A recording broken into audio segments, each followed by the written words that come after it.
Good day, YouTube, and welcome to another episode of the 1,000-Pound Cider Review.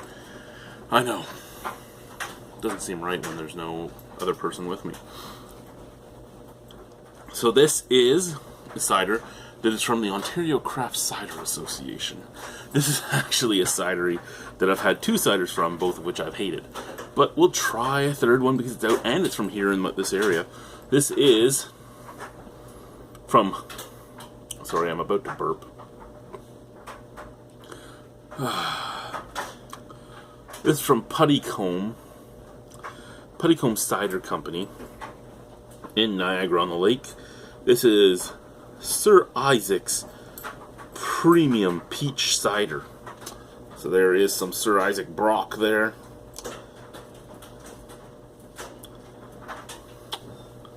Up here it says 100% Ontario peaches and gluten-free. Now this does not make for the best thing to read here. Ingredients: fermented Canadian peach juice, not from concentrate, sugar and sulfites. Sorry, it's not Niagara-on-the-Lake. And I knew this too. I don't know why. It's because it's Sir Isaac Brock always, right? And that just makes me think of St. Catharines, Niagara, all that stuff. But yeah, this is in Winona, Ontario, which is very close to here. Product of Canada. So I do apologize for that. Usually I get at least the city right. I just didn't this time. The one thing I remember, and the reason I didn't like their other ciders was the sulfites. They were very strong, very high amounts of sulfites. In the other ones I've had, like you could smell that latex rubber-like smell, and you could taste that latex rubber-like taste, which is the reason I was not a fan of the other Puddiecombe ciders that I've had.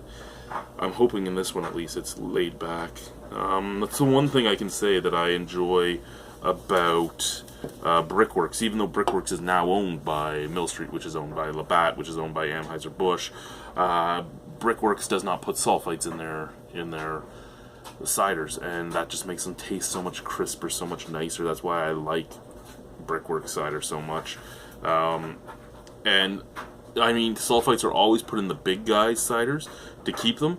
But you'd think the craft guys would try and move their cider faster and put in less sulfites, or if you're going to put in sulfites, put in just a very little amount. I mean, I know that I'm not being the food babe. I'm not saying, oh my god, don't drink it if it has sulfites. I'm just saying a lot of products that I've had, at least in the cider world, have been such subtle flavored ciders that you can taste the sulfites behind it. There are a lot of them that hide the sulfites really well, and they're usually the more intense flavored ciders. Lots of carbonation moving in here. Lots of carbonation. It's a nice looking beer. Oh, beer. It's a nice looking cider. It has that more like yellowy gold color. There was a little bit of bright white head, but it faded as you'd expect from the amount of carbonation in here. What's the ABV on this? I didn't say that. It's 5.5. Okay. No, I'm fucking blind. Don't make fun of the way I read, fuckers. Let's give it a sniff.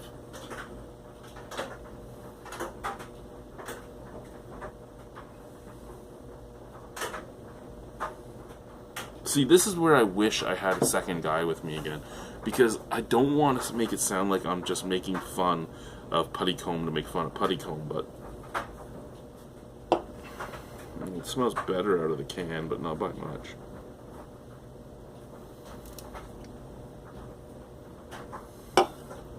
Okay. So,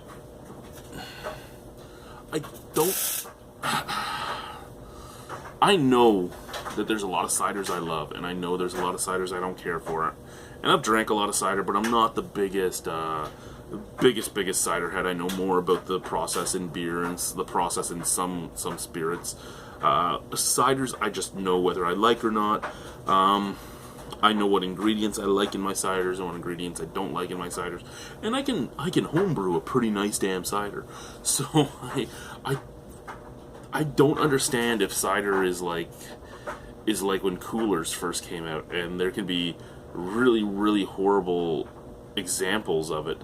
and it still work out. And I'm not trying to say that Puddiecombe is a really, really horrible version of a cider. I'm just saying I don't understand if there can be stuff that has glaring weird tastes and smells and everything else, and it just be looked past because there's just so few options at the moment.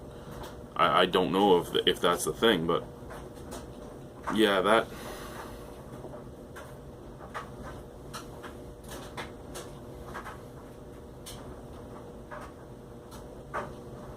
Out of the glass, sort of smells like almost like vulcanized rubber and a little bit of throw up, like the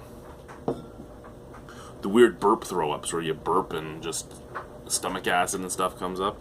Yeah, like a mixture of vulcanized rubber and that. The glass does not smell good at all. At least the can, and it doesn't smell much better, but the can has more like beach ball rubber and peach. And almost like, I've talked about this in one of the ciders I had from Nova Scotia. Electricity.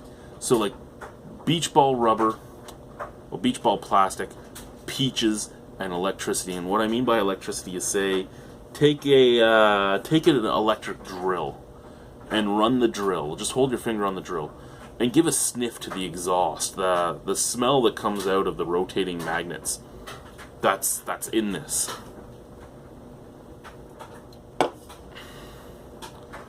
It's like almost like statically charged burnt air. I'm gonna try it though. Cheers.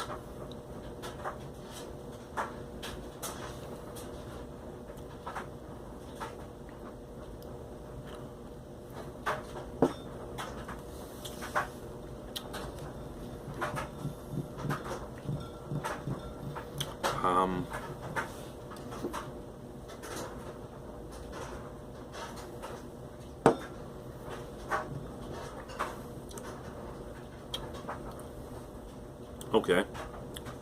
Does not taste as bad as it smells. That being said, still doesn't taste particularly good. Do I taste condoms? Do I taste latex rubber? Not per se. There is kind of like a plasticky, rubbery back end, but weirdly enough, the peach is hiding it better than apple does.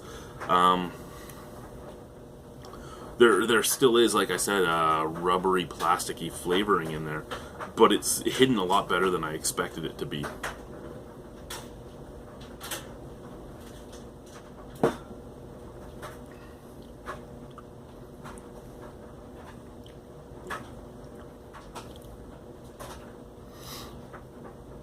There's a subtle peach flavor. It does kind of taste like peach. I would say unripened peaches. It doesn't have that beautiful sweetness that a peach can have. It doesn't have the. It's more like when you buy a basket of peaches from an Ontario farmer, and you just get so excited that you bought a basket of peaches, and you get home, and the peaches haven't ripened at all since he picked them. He just freshly picked them, and you get way too excited, and your idiot brother put them in the fridge because he's staying with you, and he touched your food that you told him he couldn't touch, and he put your basket of peaches in the fridge. So you open the fridge to get your peach, and you pull out your first peach from that basket you just bought that you were so happy to buy from the farmer's market, and you go to take a bite, and you bite into it, and it's hard. It's not soft. It's not oozy with juice. It doesn't drip down your chin. It's just hard, kind of tasteless. You're basically eating cold, fuzzy skin and hard, juiceless flesh. That's the type of peach it's tasting like right off the tree and then refrigerated peach. Not really.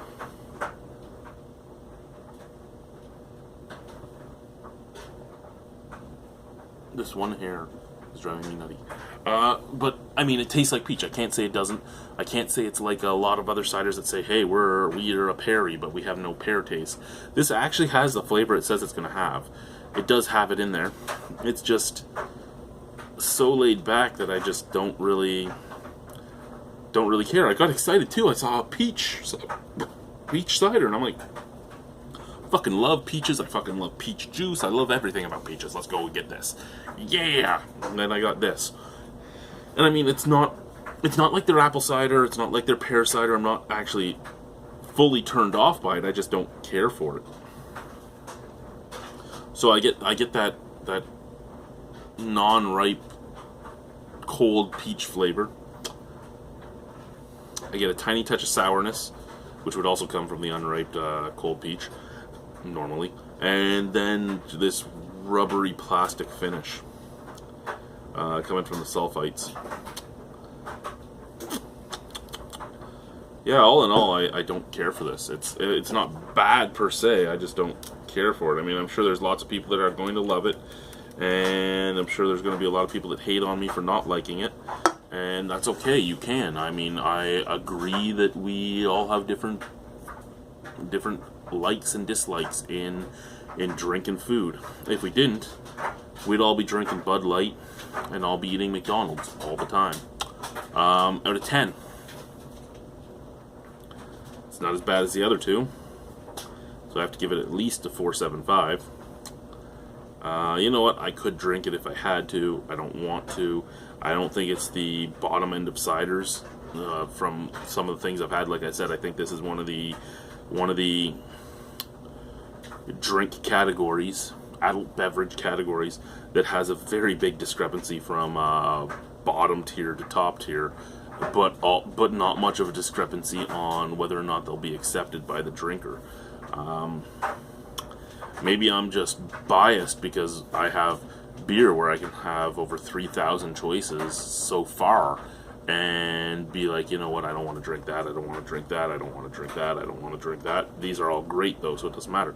Maybe the smaller number of cideries and smaller number of offerings make it so that things that aren't the greatest, because I'm talking about the things that are under 5 out of 10, make it through and still get bought on a huge basis because they're still made all the time. I still see County Cider in the little plastic bottles every once in a while, and that's the one that actually tasted like an apple condom. We licked an apple condom after drinking the cider, and it tasted the exact fucking same. So I mean, maybe this category is easier to forgive problems. But this I'll give a 5 out of 10 because there's a lot of the worse things out there that I've drank in the cider category than this. And the fact that this is getting the mid-mark kind of saddens me, but it's where I have to put it. I could put it down if I had to. I just don't want to. Thank you guys. Bye.